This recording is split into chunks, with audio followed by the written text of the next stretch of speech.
ತನುವು ನಿನ್ನದು ಮನವು ನಿನ್ನದು, ತನುವು ನಿನ್ನದು ಮನವು ನಿನ್ನದು, ಎನ್ನ ಜೀವನ ಧನವು ನಿನ್ನದು.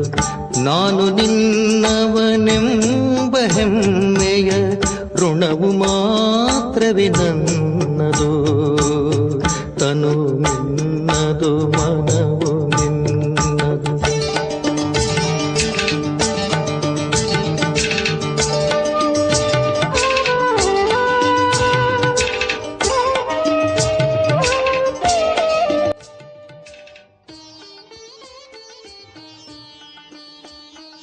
ಓಂ ಶಾಂತಿ. ಮುರಳಿಯ ದಿನಾಂಕ 17/7/2026. ಬಾಪ್ದಾದ ಮಧುಬನ. ಮಧುರ ಮಕ್ಕಳೇ, ಈ ಭಾರತ ಭೂಮಿಯು ನಿರಾಕಾರ ತಂದೆಯ ಜನ್ಮಭೂಮಿಯಾಗಿದೆ. ಇಲ್ಲಿಯೇ ಶಿವತಂದೆಯು ನಿಮಗೆ ರಾಜಯೋಗವನ್ನು ಕಲಿಸಿ ರಾಜ್ಯಭಾಗ್ಯವನ್ನು ಕೊಡಲು ನಿಮ್ಮ ಸೇವೆ ಮಾಡಲು ಬರುತ್ತಾರೆ. ಪ್ರಶ್ನೆ: ಶಿವತಂದೆಯು ತಮ್ಮ ಪ್ರತಿಯೊಬ್ಬ ಮಗುವಿನಿಂದ ಯಾವ ಪ್ರತಿಜ್ಞೆ ಮಾಡಿಸುತ್ತಾರೆ? ಉತ್ತರ: ಮಧುರ ಮಕ್ಕಳೇ, ಪ್ರತಿಜ್ಞೆ ಮಾಡಿರಿ, ಬಾಬಾ, ನಾವು ಯಾವುದೇ ವಿಕರ್ಮ ಮಾಡುವುದಿಲ್ಲ, ಪಂಚವಿಕಾರಗಳ ದಾನ ಮಾಡುತ್ತೇವೆ ಎಂದು. ಒಳಗೆ ಭಯವಿರಲಿ. ಒಂದು ವೇಳೆ ನಾವು ದಾನ ಕೊಟ್ಟ ನಂತರ ಮತ್ತೆ ಹಿಂತೆಗೆದುಕೊಳ್ಳುತ್ತೇವೆ ಎಂದರೆ ಬಹಳ ಪಾಪವಾಗಿ ಬಿಡುವುದು. ಇದಕ್ಕೆ ಕಠಿಣ ಶಿಕ್ಷೆಯನ್ನು ಅನುಭವಿಸಬೇಕಾಗುವುದು. ಹರಿಶ್ಚಂದ್ರನ ಕಥೆಯೂ ಸಹ ಇದರ ಮೇಲೆ ಮಾಡಲ್ಪಟ್ಟಿದೆ. ಶಿವ ಭಗವಾನುವಾಚ್: ಮಕ್ಕಳದು ಇದು ಈಶ್ವರೀಯ ವಿದ್ಯಾರ್ಥಿ ಜೀವನವಾಗಿದೆ. ಮಕ್ಕಳಿಗೆ ಗೊತ್ತಿದೆ, ನಾವು ಅವರ ಬಳಿ ಬಂದಿದ್ದೇವೆ. ಅವರೇ ಕಲ್ಪಕಲ್ಪವು ಭಾರತವಾಸಿ ಮಕ್ಕಳಿಗೆ ಬಂದು ರಾಜ್ಯಭಾಗ್ಯವನ್ನು ಕೊಡುತ್ತಾರೆ. ಭಾರತದಲ್ಲಿಯೇ ಶಿವತಂದೆ ಬರುತ್ತಾರಲ್ಲವೇ? ಇದು ಭಾರತ ಭೂಮಿಯಾಗಿದೆ. ತಮ್ಮ ಭೂಮಿಯ ಮೇಲೆ ಬಹಳ ಪ್ರೀತಿ ಗೌರವ ಇರುತ್ತದೆ.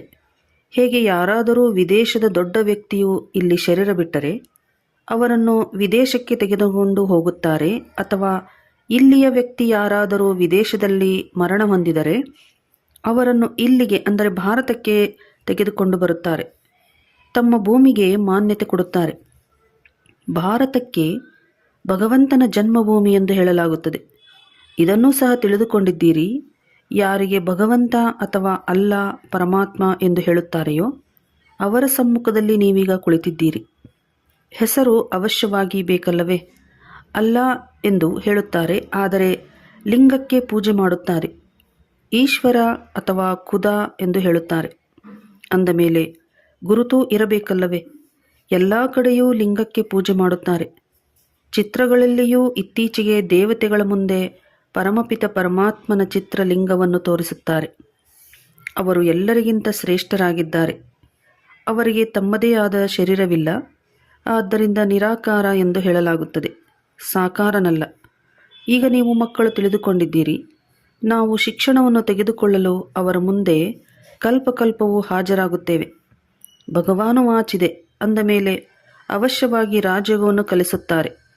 ವಿದ್ಯಾರ್ಥಿಗಳಿಗೆ ರಾಜಯೋಗವನ್ನು ಕಲಿಸಿದ್ದರು ಮತ್ತು ಅವರು ರಾಜರಾಣಿಯರಾಗಿದ್ದರು. ಇಲ್ಲಿ ಯುದ್ಧದ ಮಾತಿಲ್ಲ.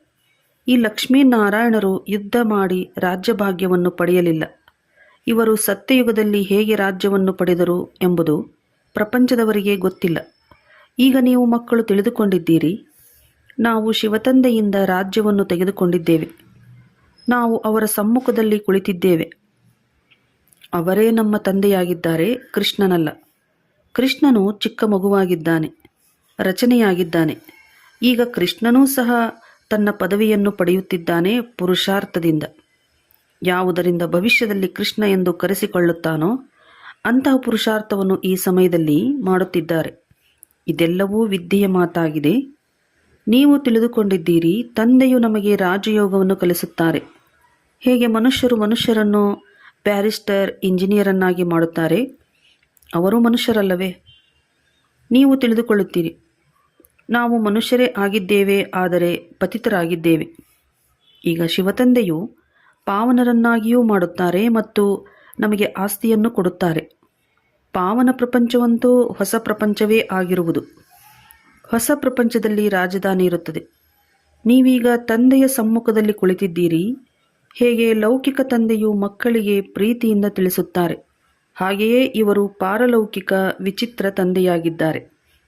ಇವರಿಗಾಗಿಯೇ ತ್ವಮೇವ ಮಾತಾಶ್ಚ ಪಿತಾ ತ್ವಮೇವ ತ್ವಮೇವ ಬಂಧುಶ್ಚ ಸಖಾ ತ್ವಮೇವ ಎಂದು ನೀವು ಹಾಡುತ್ತಾ ಬಂದಿದ್ದೀರಿ. ಈ ಸಮಯದಲ್ಲಿ ನೀವು ತಿಳಿದುಕೊಂಡಿದ್ದೀರಿ, ಇವರು ತಮ್ಮ ಪಾತ್ರವನ್ನು ಅಭಿನಯಿಸುತ್ತಾರೆ. ಅದನ್ನು ಭಕ್ತಿ ಮಾರ್ಗದಲ್ಲಿ ನಾವು ಗಾಯನ ಮಾಡುತ್ತೇವೆ. ನಾವು ಶಿವತಂದೆಯ ಬಳಿ ಬಂದಿದ್ದೇವೆ ಎಂದು ನೀವು ಹೇಳುತ್ತೀರಿ. ಶಿವಬಾಬಾ ಕೇರ್ ಆಫ್ ಬ್ರಹ್ಮ ಎಂದು ಪತ್ರವನ್ನು ಬರೆಯುತ್ತೀರಿ. ಯಾರಿಗಾದರೂ ನೀವು ಈ ಪತ್ರವನ್ನು ತೋರಿಸಿದರೆ ಆಶ್ಚರ್ಯಚಕಿತರಾಗುವರು. ಶಿವಬಾಬಾ ಕೇರ್ ಆಫ್ ಬ್ರಹ್ಮ ಎಂಬುದನ್ನು ಎಂದೂ ಕೇಳಿರುವುದಿಲ್ಲ. ಶಿವತಂದೆಯು ಬ್ರಹ್ಮಾರವರಲ್ಲಿ ಬಂದು ವಿಷ್ಣುಪುರಿಯ ಸ್ಥಾಪನೆ ಮಾಡುತ್ತಿದ್ದಾರೆ. ಸಮ್ಮುಖದಲ್ಲಿ ನಿಂತಿದ್ದಾರೆ. ಶಿವತಂದೆಯು ಮೇಲಿರುತ್ತಾರೆ. ಅವರು ಬ್ರಹ್ಮನ ಮೂಲಕ ಸ್ಥಾಪನೆ ಮಾಡಿದ್ದರು. ಈಗ ಪುನಃ ಮಾಡುತ್ತಾರೆ. ಇದು ಪ್ರವೃತ್ತಿ ಮಾರ್ಗವಾಗಿದೆ. ರಾಜವಿದ್ಯೆಯಲ್ಲಿಯೂ ಬ್ಯಾರಿಸ್ಟರ್ ಓದಿಸುತ್ತಾರೆಂದರೆ ಸ್ತ್ರೀ ಪುರುಷರಿಬ್ಬರೂ ಓದುತ್ತಾರೆ. ಸ್ತ್ರೀಯರು ಜಡ್ಜ್, ಬ್ಯಾರಿಸ್ಟರ್, ಡಾಕ್ಟರ್ ಇತ್ಯಾದಿ ಆಗುತ್ತಾರೆ. ಇದೂ ಸಹ ಪ್ರವೃತ್ತಿ ಮಾರ್ಗವಾಗಿದೆ. ಸನ್ಯಾಸಿಗಳದು ನಿವೃತ್ತಿ ಮಾರ್ಗವಾಗಿದೆ. ಅದು ಬೇರೆಯಾಗಿದೆ. ಇದನ್ನು ತಂದೆಯು ತಿಳಿಸಿದ್ದಾರೆ. ಒಂದು ವೇಳೆ ಶಂಕರಾಚಾರ್ಯರು ಬರಲಿಲ್ಲವೆಂದರೆ ಪವಿತ್ರತೆಯ ಅಂಶವೂ ಇರುತ್ತಿರಲಿಲ್ಲ. ಭಾರತವು ಸಂಪೂರ್ಣ ಕಾಮಾಗ್ನಿಯಲ್ಲಿ ಸುಟ್ಟು ಹೋಗುತ್ತಿತ್ತು. ಭಾರತವನ್ನು ತಣಿಸುವುದಕ್ಕಾಗಿ ಇದು ನಿಗದಿಯಾಗಿದೆ. ಭಾರತವು ಬಹಳ ಪವಿತ್ರವಾಗಿತ್ತು, ನಂತರ ಅಪವಿತ್ರವಾಗಿದೆ. ಈಗ ಭಾರತವು ಎಷ್ಟೊಂದು ಕಂಗಾಲಾಗಿದೆ. ಚಿನ್ನದ ಲಂಕೆಯು ಸಮುದ್ರದ ಕೆಳಗಡೆ ಹೊರಟು ಹೋಯಿತು ಎಂದು ಹೇಳುತ್ತಾರೆ. ಲಂಕೆಯಂತೂ ಚಿನ್ನದ್ದಾಗಿರಲು ಸಾಧ್ಯವಿಲ್ಲ. ಕೇವಲ ಇವೆಲ್ಲ ಕಥೆಗಳನ್ನು ಬರೆದಿದ್ದಾರೆ. ಇದರಿಂದ ಲಾಭವೇನೂ ಇಲ್ಲ. ನೀವು ಮಕ್ಕಳು ತಿಳಿದುಕೊಂಡಿದ್ದೀರಿ.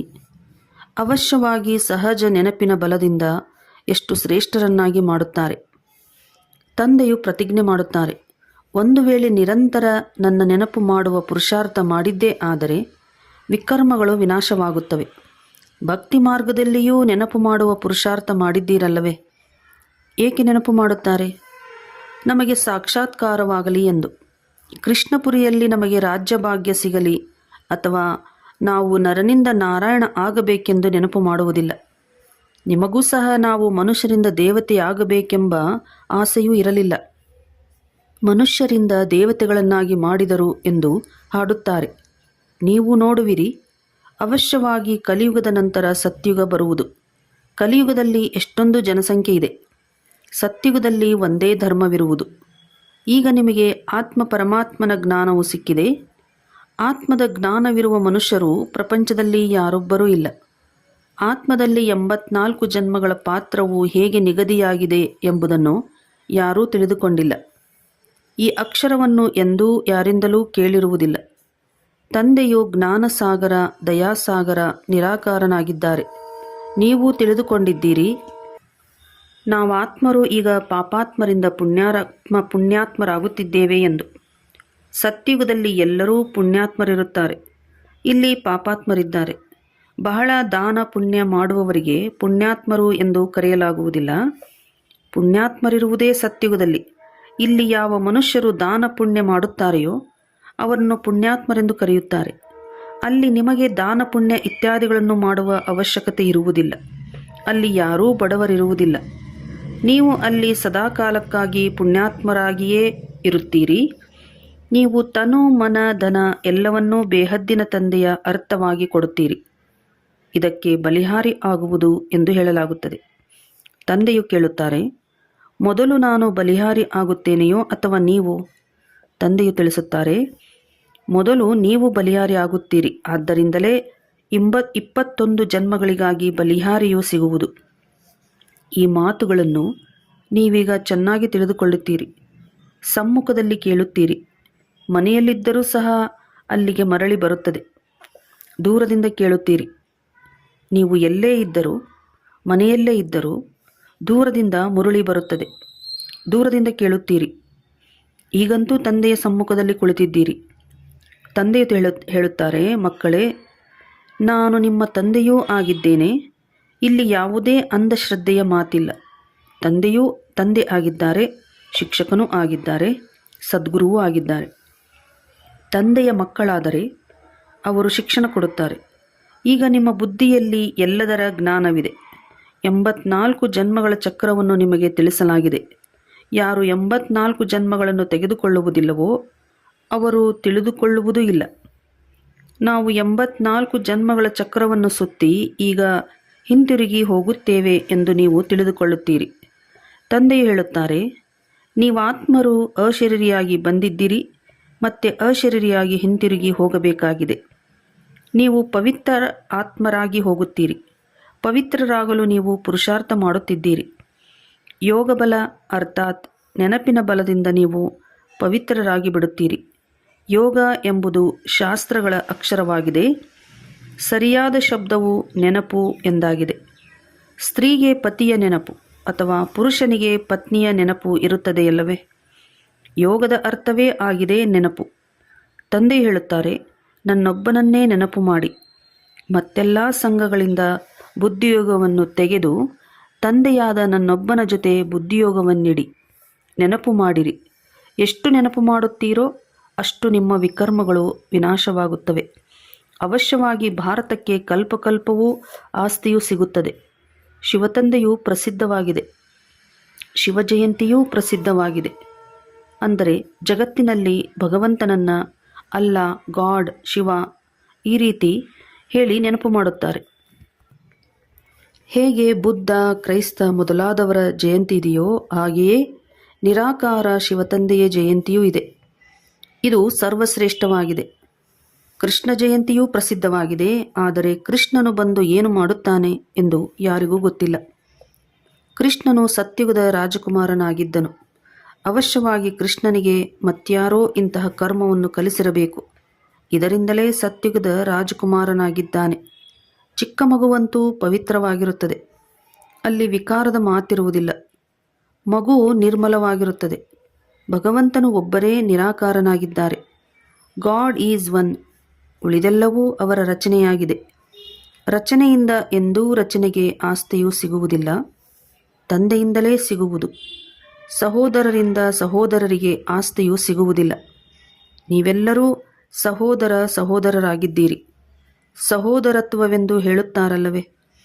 ತಂದೆಯು ಒಬ್ಬರೇ ಆಗಿದ್ದಾರೆ. ಆಸ್ತಿಯು ತಂದೆಯಿಂದ ಸಿಗುವುದು. ಎಲ್ಲ ಸಹೋದರರ ಸದ್ಗತಿದಾತನು ಒಬ್ಬ ಶಿವತಂದೆಯಾಗಿದ್ದಾರೆ. ಎಲ್ಲ ಆತ್ಮರಿಗೆ ಶಿವತಂದೆಯಿಂದ ಆಸ್ತಿಯು ಸಿಗುತ್ತದೆ. ಶಿವತಂದೆಯು ಹೇಳುತ್ತಾರೆ, ನಾನು ಬಂದು ಆತ್ಮರಿಗೆ ಓದಿಸುತ್ತೇನೆ, ಆತ್ಮರಿಗೆ ಸದ್ಗತಿ ಕೊಡುತ್ತೇನೆ. ತಂದೆಯೇ ಕುಳಿತು ರಾಜಯೋಗವನ್ನು ಕಲಿಸುತ್ತಾರೆ. ಈ ವಿದ್ಯೆಯ ಪದವಿಯನ್ನು ನೀವು ಇಲ್ಲಿ ಪಡೆಯುವುದಿಲ್ಲ. ಮನುಷ್ಯರು ಈ ಜನ್ಮದಲ್ಲಿಯೇ ವಕೀಲ ಮೊದಲಾದವರಾಗುತ್ತಾರೆ. ಮತ್ತೆ ಇನ್ನೊಂದು ಜನ್ಮ ಪಡೆದ ಮೇಲೆ ಮತ್ತೆ ಹೊಸದಾಗಿ ಓದಬೇಕಾಗುತ್ತದೆ. ನೀವು ತಿಳಿದುಕೊಂಡಿದ್ದೀರಿ, ಈ ವಿದ್ಯೆಯಿಂದ ನಾವು 21 ಜನ್ಮಗಳಿಗಾಗಿ ಪ್ರಾರಬ್ಧವನ್ನು ಪಡೆಯುತ್ತೇವೆ. ಸತ್ಯಯುಗದಲ್ಲಿ ವೈದ್ಯರು ಮೊದಲಾದವರು ಇರುವುದಿಲ್ಲ. ಅಲ್ಲಿ ರೋಗವೇ ಇರುವುದಿಲ್ಲ. ನೀವು ಗರ್ಭ ಮಹಲಿನಲ್ಲಿರುತ್ತೀರಿ. ಇಲ್ಲಿ ಗರ್ಭ ಜೈಲಾಗಿದೆ. ಬಹಳ ಶಿಕ್ಷೆಗಳು ಸಿಗುತ್ತವೆ. ಆದ್ದರಿಂದಲೇ ಈ ಗರ್ಭ ಜೈಲಿನಿಂದ ಹೊರತೆಗೆಯಿರಿ, ನಾವು ಇನ್ನೆಂದೂ ತಪ್ಪು ಮಾಡುವುದಿಲ್ಲ ಎಂದು ಆತ್ಮಗಳು ಕರೆಯುತ್ತವೆ. ಧರ್ಮರಾಜನೊಂದಿಗೆ ಪ್ರತಿಜ್ಞೆ ಮಾಡುತ್ತೀರಿ. ಇಲ್ಲಿ ನೀವು ಶಿವತಂದೆಯೊಂದಿಗೆ ಪ್ರತಿಜ್ಞೆ ಮಾಡಬೇಕಾಗಿದೆ. ಬಾಬಾ, ಇನ್ನೆಂದೂ ನಾವು ವಿಕರ್ಮ ಮಾಡುವುದಿಲ್ಲ. ನಾವು ಪಂಚವಿಕಾರಗಳನ್ನು ನಿಮಗೆ ಕೊಟ್ಟು ಬಿಡುತ್ತೇವೆ. ಇದು ಸಹ ತಂದೆಗೆ ಗೊತ್ತಿದೆ. ವಿಕಾರಗಳು ಕೂಡಲೇ ಬಿಟ್ಟು ಹೋಗುವುದಿಲ್ಲ. ಆದ್ದರಿಂದ ಒಳಗೆ ಭಯವಿರಲಿ. ನಾವು ವಿಕಾರಗಳ ದಾನ ಕೊಟ್ಟು ಮತ್ತೆ ಹಿಂತೆಗೆದುಕೊಂಡರೆ ಬಹಳ ಪಾಪವಾಗುವುದು. ಹೇಗೆ ರಾಜ ಹರಿಶ್ಚಂದ್ರನ ಉದಾಹರಣೆ ಇದೆ. ತಂದೆಗೆ ಗೊತ್ತಿದೆ 5 ವಿಕಾರಗಳು ಕೂಡಲೇ ಬಿಟ್ಟು ಹೋಗುವುದಿಲ್ಲ. ಇದರಲ್ಲಿ ಸಮಯ ಹಿಡಿಸುತ್ತದೆ. ನಿಮ್ಮದು ಕರ್ಮಾತೀತ ಸ್ಥಿತಿಯಾದಾಗ ಯುದ್ಧವಾಗುತ್ತದೆ. ಈ ಪಂಚವಿಕಾರಗಳು ದೊಡ್ಡ ಶತ್ರುಗಳಾಗಿವೆ. ಅದರಲ್ಲಿಯೂ ಮುಖ್ಯವಾದುದು ಒಂದು ದೇಹಾಭಿಮಾನವಾಗಿದೆ. ಅದರ ದಾನ ಮಾಡುವುದು ಎಷ್ಟು ಪರಿಶ್ರಮವಾಗಿದೆ. ತಂದೆಯು ಪದೇ ಪದೇ ತಿಳಿಸುತ್ತಾರೆ, ತಮ್ಮನ್ನು ಆತ್ಮ ಎಂದು ತಿಳಿದು ತಂದೆಯಾದ ನನ್ನನ್ನು ನೆನಪು ಮಾಡಿರಿ ಎಂದು. ಆದರೆ ಇದು ಆಗುವುದಿಲ್ಲ. ದೇಹಾಭಿಮಾನಿಗಳಾಗುವುದರಿಂದ ಕಾಮದ ಪೆಟ್ಟು ಬೀಳುತ್ತದೆ. ದೇಹಾಭಿಮಾನವು ಎಲ್ಲದಕ್ಕಿಂತ ತೀಕ್ಷ್ಣವಾಗಿದೆ. ಆತ್ಮ ಅಭಿಮಾನಿಯಾಗುವುದು ಪರಿಶ್ರಮವಿದೆ. ಮುಖ್ಯವಾಗಿ ದೇಹಾಭಿಮಾನವು ಬರುವುದರಿಂದಲೇ ಪಾಪಗಳಾಗಿದೆ. ಇದಕ್ಕಾಗಿ 5 ವಿಕಾರಗಳನ್ನು ದಾನವಾಗಿ ಕೊಡಬೇಕಾಗುತ್ತದೆ. ಇದರಲ್ಲಿಯೇ ಸಮಯ ಹಿಡಿಸುತ್ತದೆ. ಪ್ರಿಯತಮನಿಲ್ಲದೆ ಪ್ರಿಯತಮೆಯರು ಹೋಗಲು ಸಾಧ್ಯವಿಲ್ಲ. ಮೊದಲು ಪ್ರಿಯತಮನು ಹೋಗಬೇಕು, ನಂತರ ಪ್ರಿಯತಮೆಯರು. ಪ್ರಿಯತಮನು ಬಂದು ಎಲ್ಲ ಆತ್ಮರನ್ನು ಕರೆದುಕೊಂಡು ಹೋಗಬೇಕಾಗಿದೆ. ಕರ್ಮಾತೀತ ಸ್ಥಿತಿಯಾಗುವವರೆಗೂ ಪುರುಷಾರ್ಥ ಮಾಡಬೇಕಾಗಿದೆ. ದೇಹಾಭಿಮಾನ ಬರುವುದರಿಂದಲೇ ತಪ್ಪುಗಳು ಆಗುತ್ತವೆ. ಬಾಬಾ, ದೇಹಾಭಿಮಾನ ಬರುವುದರಿಂದಲೇ ವಿಕಾರದಲ್ಲಿ ಬಿದ್ದೆವು ಎಂದು ಹೇಳುತ್ತಾರೆ. ಬಹಳ ಬಿರುಗಾಳಿಗಳು, ಮಾಯಾ ಬಿರುಗಾಳಿಗಳು ಬರುತ್ತವೆ, ವಿಕಾರದ ಸಂಕಲ್ಪಗಳು ಬರುತ್ತವೆ. ಆದರೆ ಕರ್ಮೇಂದ್ರಿಯಗಳಿಂದ ಎಂದೂ ಯಾವುದೇ ಪಾಪ ಮಾಡಬಾರದು. ಮಾಯೆಯನ್ನು ಗೆಲ್ಲುವುದಕ್ಕಾಗಿ ಎಷ್ಟೊಂದು ಪರಿಶ್ರಮ ಪಡಬೇಕಾಗುತ್ತದೆ. ತಂದೆಯು ಹೇಳುತ್ತಾರೆ, ಒಂದು ವೇಳೆ ಮದುವೆಯಾಗಿದ್ದರೆ ಪವಿತ್ರವಾಗಿದ್ದು ತೋರಿಸಿರಿ. ಆಗ ಸನ್ಯಾಸಿಗಳು ನೋಡುತ್ತಾರೆ ನಿಮಗೆ ಎಷ್ಟು ದೊಡ್ಡ ಸಂಪಾದನೆ ಇದೆ. ಪವಿತ್ರರಾಗಿದ್ದು ತೋರಿಸಿದರೆ ಬಹಳ ಶ್ರೇಷ್ಠ ಪದವಿಯನ್ನು ಪಡೆಯುವಿರಿ. ನಿಮ್ಮ ಮೇಲೆ ಎಲ್ಲರೂ ಬಲಿಹಾರಿಯಾಗುವರು. ತಂದೆಯು ಮಹಿಮೆ ಮಾಡುತ್ತಾರೆ, ಬಲೆ ಪವಿತ್ರರಾಗಿರಿ, ಆದರೆ ಜೊತೆಗೆ ಯೋಗವೂ ಇರಬೇಕು. ಯೋಗದಲ್ಲಿಯೇ ಪದೇ ಪದೇ ವಿಘ್ನಗಳು ಬರುತ್ತವೆ. ದೇಹಾಭಿಮಾನವು ಬಂದು ಬಿಡುತ್ತದೆ. ಪವಿತ್ರರಾಗಿರುವುದೇನೋ ಸರಿ, ಪವಿತ್ರತೆಯಿಂದಲೇ ಪವಿತ್ರ ಪ್ರಪಂಚದಲ್ಲಿ ಆಸ್ತಿಯನ್ನು ಪಡೆಯುತ್ತೀರಿ. ಆದರೆ ಮತ್ತೆ ಮಾಯೆಯು ಬಹಳ ಜೋರಾಗಿ ಯುದ್ಧ ಮಾಡುತ್ತದೆ. ಇದೆಲ್ಲವೂ ಆಗುತ್ತದೆ. ಶೌರ್ಯವನ್ನು ತೋರಿಸುತ್ತಾರೆ, ಆದರೆ ಜೊತೆಗೆ ನಿರಂತರ ನೆನಪೂ ಇರಲಿ. ಆಗಲೇ ವಿಕರ್ಮಗಳು, ಜನ್ಮಾಂತರದ ಪಾಪಕರ್ಮಗಳು ವಿನಾಶವಾಗುತ್ತವೆ. ಅಂದರೆ 63 ಜನ್ಮಗಳ ಪಾಪಕರ್ಮಗಳು ವಿನಾಶವಾಗುತ್ತವೆ ಎಂದು ತಂದೆಯು ತಿಳಿಸುತ್ತಾರೆ. ಯಾರು ಶಕ್ತಿಶಾಲಿಯಾಗುವರೋ ಅವರನ್ನು ಮಾಯೆಯು ಬಹಳ ಸತಾಯಿಸುತ್ತದೆ. ನೆನಪಿನಲ್ಲಿರುವುದು ಬಹಳ ಕಷ್ಟವಾಗುತ್ತದೆ. ಯಾರು ಇರುವರೋ ಅವರೊಂದಿಗೆ ಅನುಭವ ಕೇಳಬೇಕು. ಏನು ತಿಳಿದುಕೊಳ್ಳುತ್ತೀರಿ, ಹೇಗಿರುತ್ತೀರಿ ಎಂದು. ನೆನಪಿನಲ್ಲಿರುವುದರಿಂದ ವಿಕರ್ಮಗಳು ವಿನಾಶವಾಗುತ್ತವೆ. ಈ ಮಾತು ಸಂಪೂರ್ಣ ಭಿನ್ನ ಮತ್ತು ಹೊಸದಾಗಿದೆ. ಇಲ್ಲಿ ಕುಳಿತಿದ್ದರೂ ಸಹ ನಶೆ ಏರಿದೆ. ಇದನ್ನೂ ತಿಳಿದುಕೊಂಡಿದ್ದೀರಿ. ಭಗವಂತನು ಒಬ್ಬರೇ ನಿರಾಕಾರನಾಗಿದ್ದಾರೆ, ಕೃಷ್ಣನಲ್ಲ. ವಾಸ್ತವದಲ್ಲಿ ಕೃಷ್ಣನ ಬಗ್ಗೆ ಶಾಸ್ತ್ರಗಳಲ್ಲಿ ಅನೇಕ ಮಾತುಗಳನ್ನು ಬರೆದಿದ್ದಾರೆ. ಹಗ್ಗದಿಂದ ಕಟ್ಟಿ ಹಾಕಿದರು, ಬೆಣ್ಣೆ ಕದ್ದನು, ಈ ರೀತಿ. ಆದರೆ ಈ ಮಾತುಗಳೇನೂ ಇಲ್ಲ. ಇದೆಲ್ಲ ತಪ್ಪು, ಸುಳ್ಳು. ವಾಸ್ತವದಲ್ಲಿ ಇದೂ ಸಹ ಕೃಷ್ಣನ ನಿಂದನೆ ಮಾಡಿದಂತಾಯಿತು. ಕೃಷ್ಣನಲ್ಲಿ ಯಾವುದೇ ಅವಗುಣ ಇರಲಿಲ್ಲ. ಚಂಚಲತೆ ಮಾಡುವುದೂ ಸಹ ಒಂದು ಅವಗುಣ ಆಯಿತಲ್ಲವೇ? ಕೃಷ್ಣನು ಮರ್ಯಾದಾ ಪುರುಷೋತ್ತಮನಾಗಿದ್ದಾನೆ, ಸರ್ವಗುಣ ಸಂಪನ್ನ, 16 ಕಲಾ ಸಂಪೂರ್ಣ ಎಂದು ಮಹಿಮೆ ಮಾಡುತ್ತಾರೆ. ಗುರು ಬ್ರಹ್ಮ, ಗುರು ವಿಷ್ಣು ಎಂದು ಗಾಯನವೂ ಆಗುತ್ತದೆ. ಆಗ ಹೇಳಿರಿ, ನಮಗೆ ಗುರುವಂತೂ ಇಲ್ಲ. ನಾವು ಇವರನ್ನು, ಅಂದರೆ ಬ್ರಹ್ಮಾರವರನ್ನು ಗುರುವೆಂದಾಗಲಿ ಈಶ್ವರನೆಂದಾಗಲಿ ಒಪ್ಪುವುದಿಲ್ಲ. ಪತಿತ ಪಾವನು ಒಬ್ಬ ನಿರಾಕಾರನೇ ಆಗಿದ್ದಾರಲ್ಲವೇ? ಯಾವುದೇ ಸಾಕಾರಿ ಗುರುಗಳು ಪತಿತ ಪಾವನನಾಗಲು ಸಾಧ್ಯವಿಲ್ಲ. ಈ ಸಮಯದಲ್ಲಿ ನೀವು ಪರಮಪಿತ ಪರಮಾತ್ಮನ ಇಡೀ ಜೀವನ ಚರಿತ್ರೆಯನ್ನು ತಿಳಿದುಕೊಂಡಿದ್ದೀರಿ. 5000 ವರ್ಷಗಳಲ್ಲಿ ಶಿವತಂದೆಯ ಪಾತ್ರವೇನು ಎಂಬುದನ್ನು ನೀವು ತಂದೆಯ ಮೂಲಕ ಅರಿತಿದ್ದೀರಿ. ತಂದೆಯು ಜ್ಞಾನಪೂರ್ಣನಲ್ಲವೇ? ಸುಖ, ಶಾಂತಿ, ಆನಂದದ ಸಾಗರ, ಇದು ಶಿವತಂದೆಯ ಮಹಿಮೆಯಾಗಿದೆ. ತಂದೆಯ ಬಳಿ ಖಜಾನೆ ಇದೆ ಅಂದ ಮೇಲೆ ಅವಶ್ಯವಾಗಿ ಮಕ್ಕಳಿಗೂ ಕೊಡುತ್ತಾರಲ್ಲವೇ? ಒಳ್ಳೆಯದು. ಮಧುರಾತಿ ಮಧುರ ಅಗಲಿ ಹೋಗಿ ಮರಳಿ ಸಿಕ್ಕಿರುವ ಮಕ್ಕಳ ಪ್ರತಿ ಮಾತಾಪಿತಾ ಬಾಪ್ದಾದಾರವರ ನೆನಪು, ಪ್ರೀತಿ ಹಾಗೂ ಸುಪ್ರಭಾತ. ಆತ್ಮಿಕ ಮಕ್ಕಳಿಗೆ ಆತ್ಮಿಕ ತಂದೆಯ ನಮಸ್ತೆ. ಆತ್ಮಿಕ ಮಕ್ಕಳಿಂದ ಆತ್ಮಿಕ ತಂದೆಗೆ ನಮಸ್ತೆ, ನಮಸ್ತೆ, ನಮಸ್ತೆ. ಧಾರಣೆಗಾಗಿ ಮುಖ್ಯ ಸಾರ: ಕರ್ಮಾತೀತ ಸ್ಥಿತಿಯನ್ನು ಪ್ರಾಪ್ತಿ ಮಾಡಿಕೊಳ್ಳಲು ಈ ಕರ್ಮೇಂದ್ರಿಯಗಳಿಂದ ಯಾವುದೇ ತಪ್ಪು ಮಾಡಬಾರದು. ಪವಿತ್ರರಾಗಿರುವವರ ಜೊತೆಗೆ ನೆನಪಿನಲ್ಲಿಯೂ ಶಕ್ತಿಶಾಲಿಗಳಾಗಬೇಕಾಗಿದೆ.